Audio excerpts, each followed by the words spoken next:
Okay, so it's happening. There's no more speculation. We all see it now. They're starting to get the better of Sukuna. Sukuna is coming to an end. I'm sure there may be some last hoorah, but I think the writing's on the wall. We've been told there's only 5 chapters left. So 4 after this chapter, if I'm not mistaken. Yeah. So it is officially ending. Jujutsu Kaisen coming to an end, but we just got this chapter. Some small reveals, but pretty solid chapter in my opinion. So I would just want to know from your standpoint, what stood out the most to you in this chapter? I mean, I would say, of course, I gotta address the elephant in the room, right? I was part of the minority that did not believe Nabara was gonna come back. But I remember that was like you was telling me, like, nah, I think she'll come back. I think she's alive, and I've seen a ton of other people saying it too. But I was like, no, I don't know. It's Jujutsu Kaisen. I don't think they're gonna go to Naruto the route with the big three. And but long and behold, she was actually in a coma and she's alive. Yeah. I'm not necessarily mad at it because I know, right, with her death, it was never officially confirmed after her encounter with Mahito. So I'm not necessarily mad at her returning. It's a bit odd that she's just been out of the picture for just so long up until this moment, right? Bit convenient, but I wouldn't say it's anything that was like I would say outlandish, right? It's not egregious. So I'm okay with it too, because it is still nice to see Nobara kind of enter the mix. Like you mentioned, I mean, this is a whole game changer, right? With only 4 chapters left, things coming to a close, right? So we're probably not going to get any mergers. So that kind of changed the whole dynamic of what I'm probably going to predict and kind of like how I kind of view the series. Because I kind of had to take a step back because I was like, man, no merger. I was really disappointed. But then now looking back at it, I can see why the gauntlet was going on for so long, because Sukuna was the end villain. He was the main villain, right? He's at the top of the cliff. He's the main villain. And in order to defeat the main villain, they're trying to pull out all the stops. But I was just looking so far ahead because I'm thinking the merger was going to happen, right? So, so I would say definitely Nobara coming back. And then, of course, lastly, of course, I wouldn't say I was surprised with Yuji landing that Black Flash. I have a few more points, but I'll let you go on what your thoughts.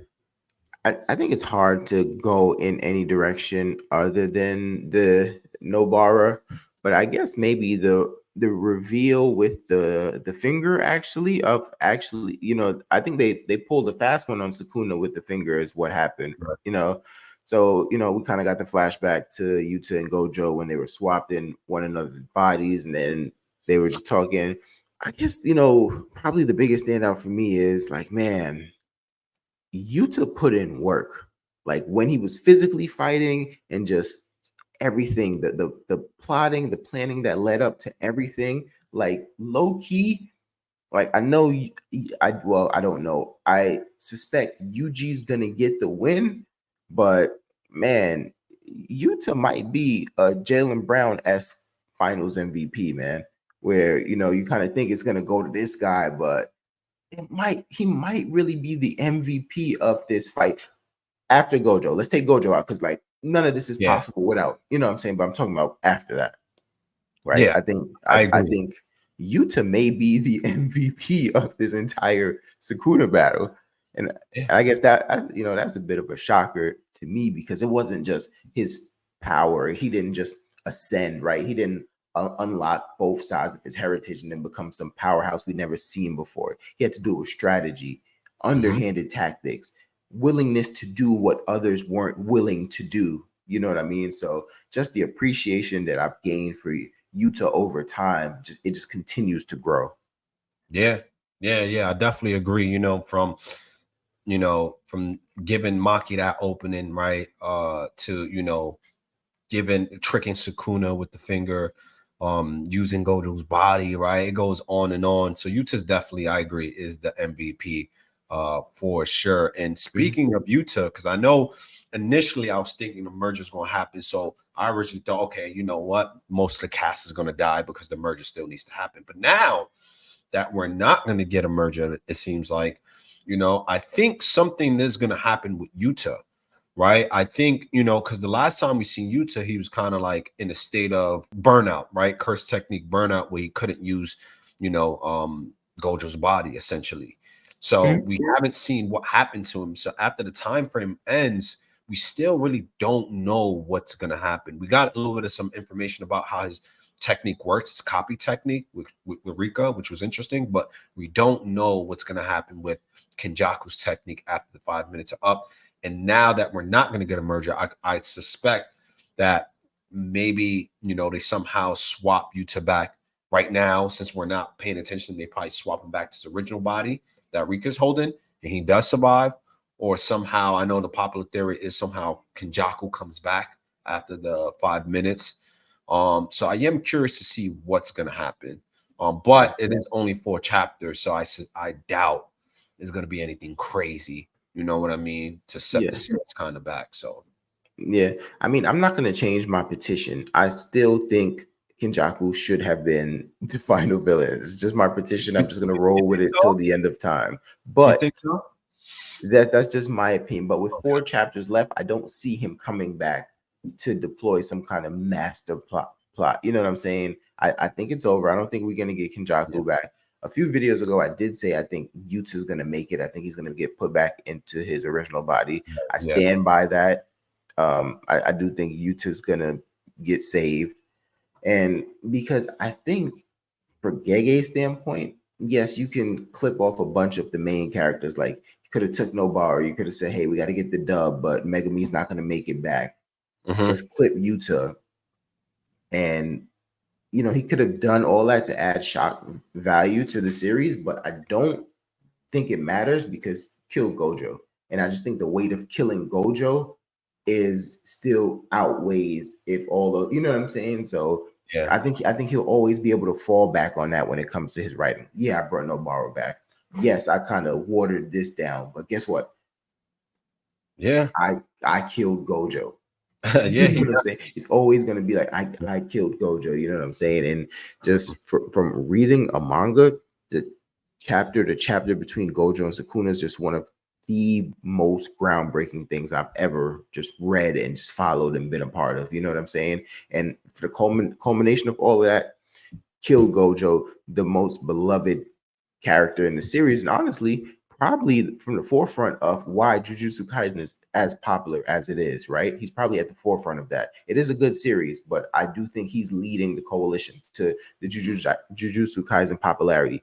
And I clipped that guy. You know what I'm saying? So he'll always be able to fall back on that. Who knows? Somebody else may come back too. You know what I'm saying? But guess what? I still kill Gojo. You know what I mean? Yeah. And it's funny too, right? Because that's the thing too. Because now, like, with this whole merger not happening, right? Because for me, when I'm watching the series, generally when I watch a series, I'm looking at, all right, what makes the most sense, right? What's the most pragmatic, right? And what I really loved about JJK is because they took a different approach, right?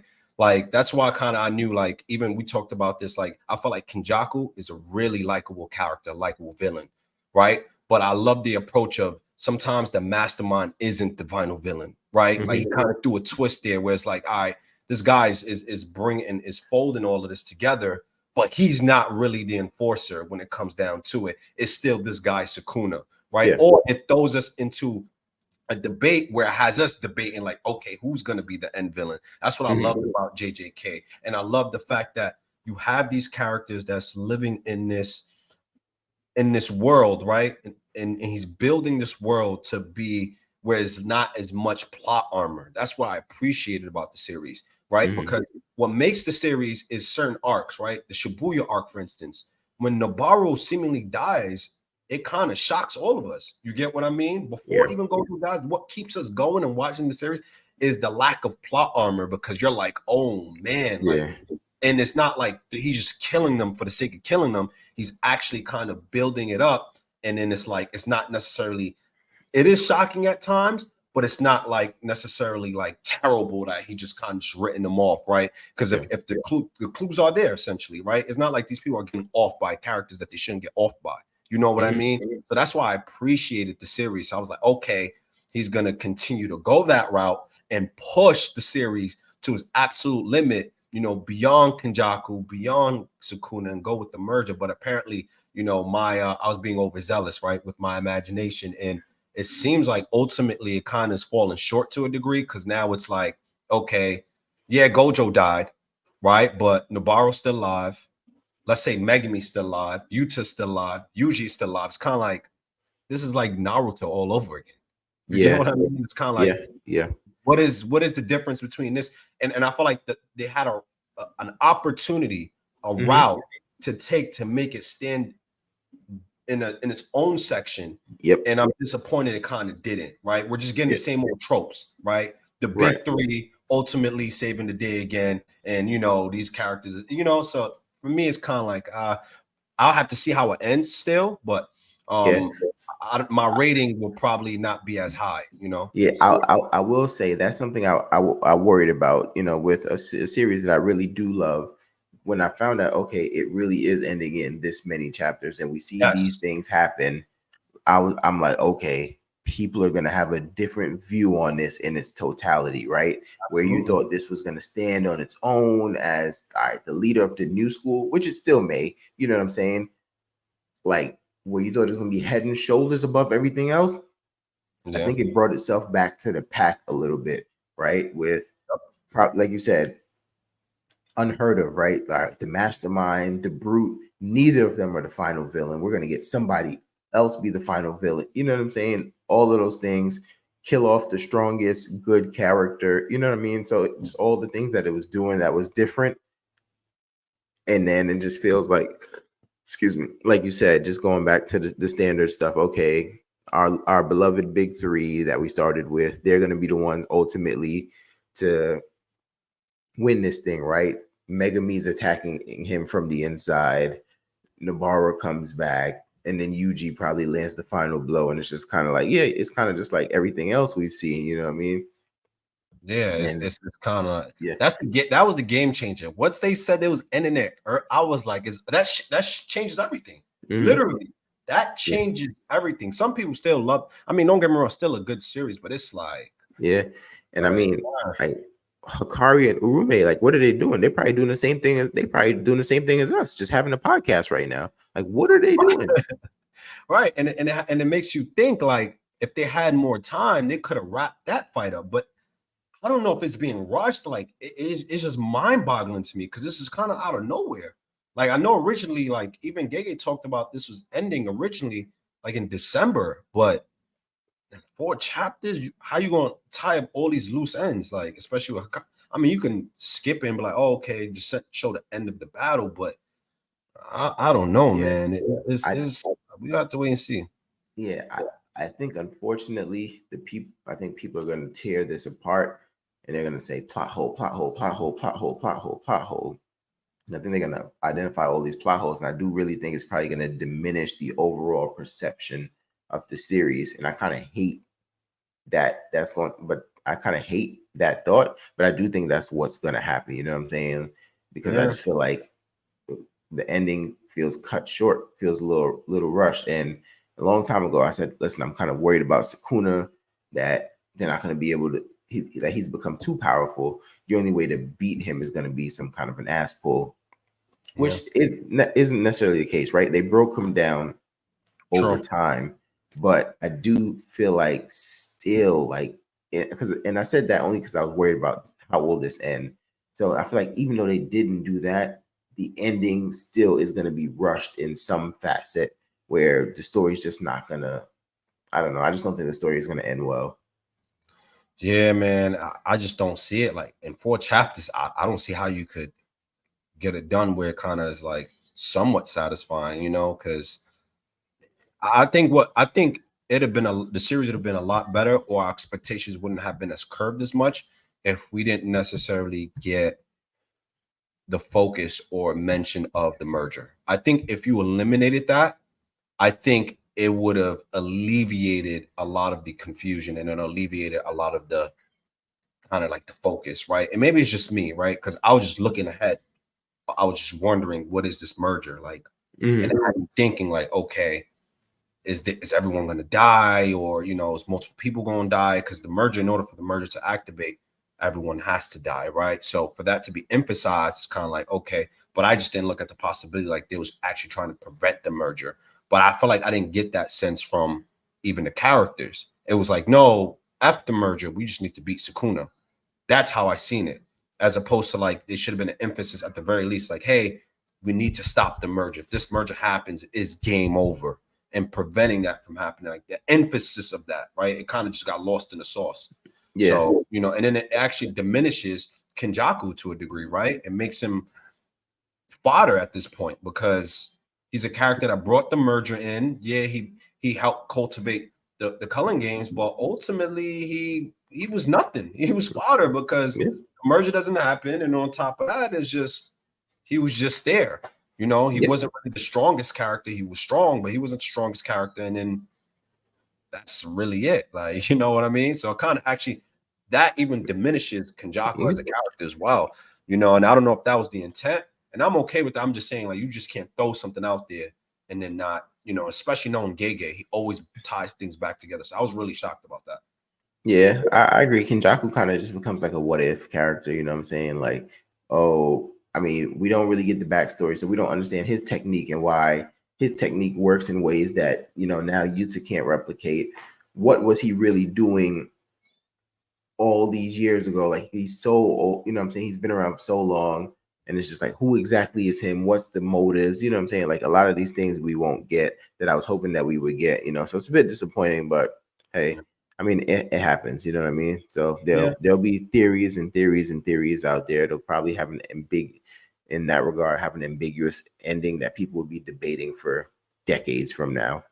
Yeah, and I agree with you too. And it's funny too, because like, they could have left like Naruto, for instance. There's a lot of like things in Naruto that like Naruto could have its own series about the Great Ninja Wars previously, right? And about some of the characters, like in light novels. Like that's also interesting. Not saying like we can't have that in JJK, but at least sprinkle something, right? Give us something. Yeah. But, you know, Yeah. that's all this. Well, you know, make sure you guys like and subscribe, but jump in the comment section and tell us, how do you think the series is going to end? Do you think it's going to end on a positive note in just 4 chapters? Is it going to change the way that you viewed the overall series? So go ahead, comment. Make sure you guys like and subscribe. More videos coming soon.